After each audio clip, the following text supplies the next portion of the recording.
There is this thing about content creators where oftentimes you don't know what you're getting yourself into before it's too late, and then it just overwhelms you mentally and physically, and before you know it, the only options left are going back to that sad reality you had before, or keep going and push yourself even further that inevitably leads to the downfall of everything you stand for. I know I just gave you an existential crisis, but I think this story is much more interesting than that, and it ties into our antagonist today. RSGloryAndGold, and how he was at the same time one of the most loved and most despised content creators out there. RSGloryAndGold, or Tony as people like to call him, was one of the biggest content creators in the Runescape 3 scene. He had this sweet personality of being very likable and honest with his viewers, which gained him hundreds of thousands of followers on his Twitch and on YouTube. But it wasn't always like that. He started small, had few hundred viewers like most content creators until he hit his breaking point, which many say came through not necessarily because he did something extraordinary, quite the opposite actually. Keemstar, a monster oftentimes known for causing unnecessary drama, making money off ruining innocent people's lives, and oftentimes accusing people without any evidence. He happened to come across a story about an older guy that went to prison for grooming girls, then got out and is now streaming on Twitch. And he posted a video about it on YouTube proclaiming RSGloryAndGold was the guy who got released from jail for grooming girls and is now on Twitch streaming. Of course, none of that was true. The actual evidence proved in the court files showcased that the guy he was talking about is still actually in jail for life, and it had nothing to do with Tony, who Keemstar was accusing. Obviously, Keemstar isn't known for fact-checking his claims, so we end up with thousands of people going over to Tony's channel, starting to DDoS him, doxing him, telling him to not live on this hurt anymore, calling him out to a point where they made him cry on stream because he couldn't handle the pressure anymore, and all of it was because Keemstar falsely claimed that Tony was grooming girls. Now, everybody in the world knows my real name's Tony Ray Winchester. I'm 62. I've retired. I haven't got my first Social Security check yet, but I'll get it soon. See, I would have sat here for the next 10 years because I'm not going to let somebody run me off. But now that the whole thing's cleared up, and you guys know I'm a good guy, I'd like to go take a break, wash my face, put some cold water on my face, have a cup of coffee, relax for a minute, and then I'll come back and start tweeting again, or twitching again, okay? I'm not calling him. I'm not telling him my phone number. I don't want that guy to bother me no matter what. I don't want his money. I don't want his apology. Because, I know who and what I am, and my real friends know who and what I am, and they stuck by me. Thank you very much for everything. And don't think I'll ever forget all the nice words you folks had to say to me. Thank you, thank you, thank you. It is absolutely heartbreaking to see that, but ironically, this was where Tony got his big break, even though it was through negative means. It was announced on every single big YouTube channel at the time, Reddit threads.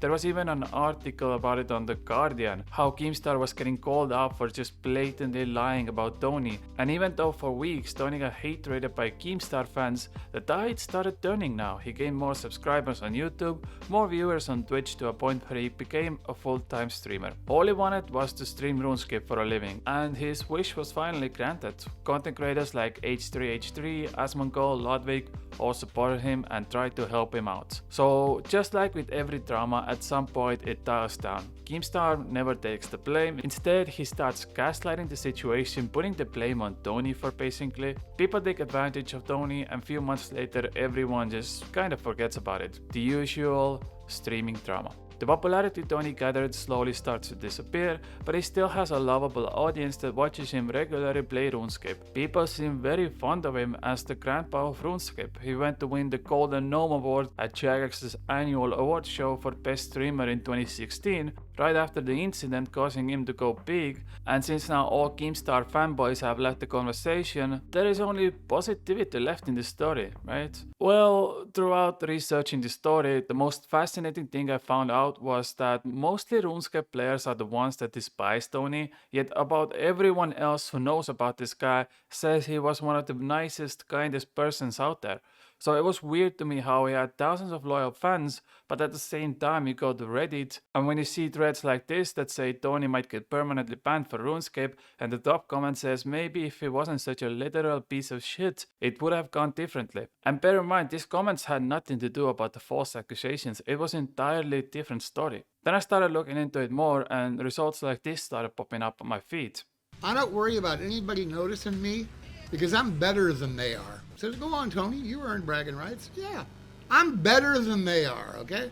I'm better than Bodhi. I'm better than Ice Poseidon. I'm better than Raj Patel. I'm better than all of them. To be honest with you, I don't give a shit who don't like it. I don't care. Yeah, just so you guys know one thing, honestly and truly. So you say this crap about 07, okay? Hey, it's not my fault that they're playing some old game and they're not smart enough or talented enough to play a better game. You know, I'm playing a game that takes a lot more thinking and a lot more skill than they are. And you know, I'm more popular than they are, and I'm more popular than they'll ever be. That's just the truth. So I have 280,000 people that have watched me and said they like me and clicked follow. 280,000. Take that shit down the road, you know? Because that's all it is horse shit. That's a bunch of sore losers. Okay, I mean, he was just upset about some stuff. I mean, I get tilted all the time while I stream. There's nothing big about that. But the more I look into it, the more I realize that at the end of the day, he seemed like a completely different person than a lot of people made him out to be. Going from this lovable old grandpa to sending his fans to dox Jagex employees, bug abusing in-game to get favorable items, and just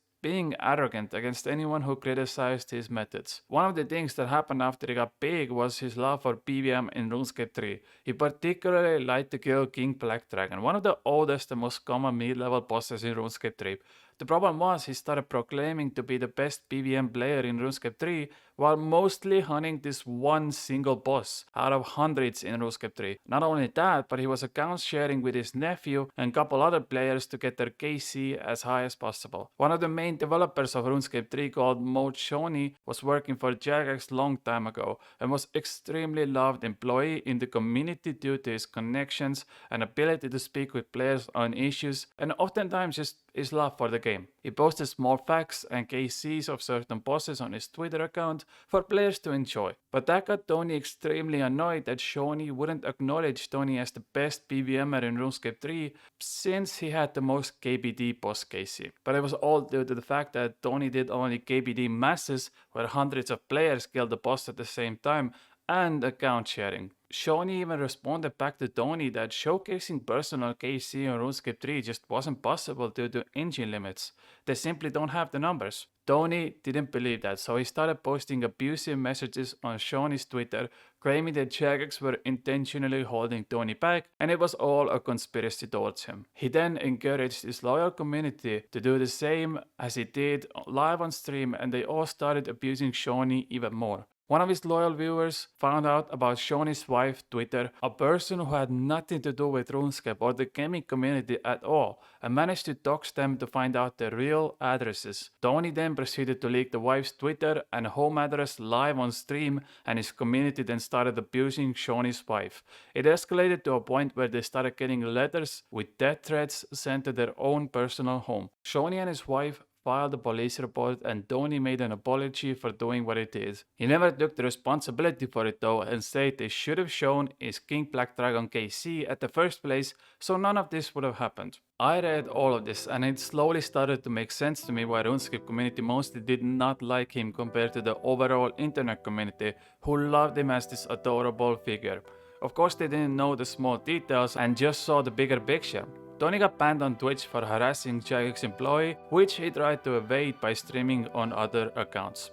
Going through this story, it really seemed like Tony wasn't necessarily a 100% bad guy, more so that he just had a different perspective on life compared to someone like you and me, where I assume you're also a young adult, right? Tony was 40 years older than his average fan base. He grew up in a different time where it wasn't unnecessarily wrong, but rather so different to think about this kind of problems, and when you grow up and you're taught one thing and 40 years later it's completely different, it makes sense that half half of the time he didn't even understand what he did wrong. Like, there was this bug abuse situation happening in Runescape 3 a few years ago where a new boss was released called Solak, and you could essentially remove 50% of the fight with one summoning creature, which was definitely unintended. Basically removing all of the mechanics of the boss that make it difficult to fight. A lot of the players including Tony abused this, and it was patched after a day, but Tony got the best weapon drop while abusing this, and he started going hard against people, calling him out, saying he got it fair and square. Going to other people's stream and calling them out, saying when others bug abuse it's fine,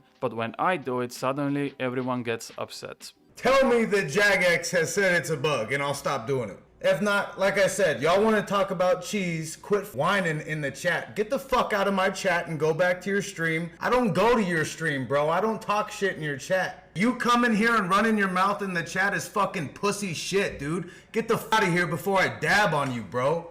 Get the fuck here, bro. Look at that shit. It's right here, bro. Then there comes into play his nephew, who you saw in the previous clip. He was mostly controlling the stream aspect of Tony's life, the technical side, the financial side, and mostly having control over everything, to a point where the nephew logged into an account while Tony wasn't streaming and was hunting for these endgame bosses, so Tony could show them off during the stream. The nephew was allegedly a massive creep as well. There are multiple reports of him using RSGloryAndGold username to message random girls from his streams and harassing them for nudes.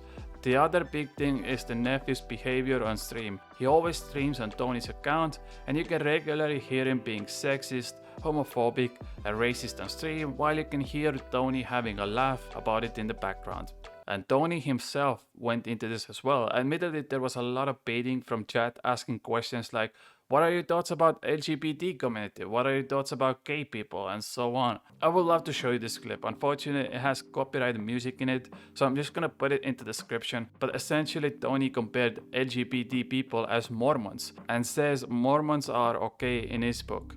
The problem is, I think he genuinely doesn't understand the meaning behind those words or those letters and what those letters mean, which makes sense because unless you're invested in accepting all groups of people these days, you wouldn't have any idea what those letters mean, and it makes sense that someone who is over 60 years old doesn't understand the words LGBT. Although there are reports of Tony being racist and sexist, I couldn't find any evidence confirming that, mostly due to the fact that Twitch VODs are deleted after 60 days. Then there were small things like when you join his clan, you were not allowed to stream RuneScape at all because he didn't want you to steal his viewers. His overall attitude towards other streamers was very lackluster, putting others down while praising himself. He called another RuneScape streamer, Kraya, completely irrelevant after he called Tony out for saying that he doesn't deserve the special treatment over every other player in RuneScape. And there was many other examples like this. Now, whether all of this made you change opinions about him or not, you can't deny so many people loved and adored him. Tony passed away on October 12th, 2022. After battling with cancer for months. It went viral on Reddit, he was trending on Twitter, there was a heartwarming video posted a few days afterwards about the entire family being with him at the last moments, and he had a peaceful death. Then I read about comments like this. I have a number of things I could say about why I stopped watching Tony stream, but those mass bosses he did for low level boss helped me get over my PvM anxiety and actually made me start to do more content in RuneScape. One of the greatest Twitch streamers of all time, rest in peace. I miss you already, King, rest well. I love you, Tony, rest in peace, Angel. And so many others. It is absolutely clear Tony left a massive legacy behind full of people who adored him as this lovable grandpa, like many like to describe him. He was just goofy old guy who played video games and blew up overnight, causing him to gain even more popularity, which led him to maybe thinking he had to prove something to his audience to stay relevant. And all of this brings me to a point I tried to make at the beginning of this video, where I said oftentimes content creators don't really know what they're getting themselves into, and if you have this overnight success where you jump from 50 people watching you to now suddenly having streams with over 10,000 people, it could easily overwhelm you, which could lead you to your own demise. Throughout researching this story, to me, honestly, it looked like Tony was just a person who genuinely enjoyed streaming and wanted to have fun, but the internet got the best of him, which caused him go down this path. I don't think he was a bad person, and that's just the way he lived, whether you agree with it or not. There was this great bit from Bill Burr saying you grew up in the 1950s where they had completely different ideas about life and how to live it, and now 60 years later you finally start to live and love your life as a massive content creator with thousands of people following you around and giving you thousands of dollars. You're absolutely buzzing about this, and now 60 years later the same delicate questions start to come up when you were a kid, and the answers might not be the same as they were back in the day, which makes you look like a piece of garbage human being. But I don't think it's necessarily his fault, it's just the way he was raised and taught. He never wanted to be a bad guy, he just wasn't ready for what the internet had to offer him. In any case, all I can say is Tony truly was one of a kind, and I hope he finds peace now. Thank you so much for watching this video, and I'll see you again with another one in few days. Bye!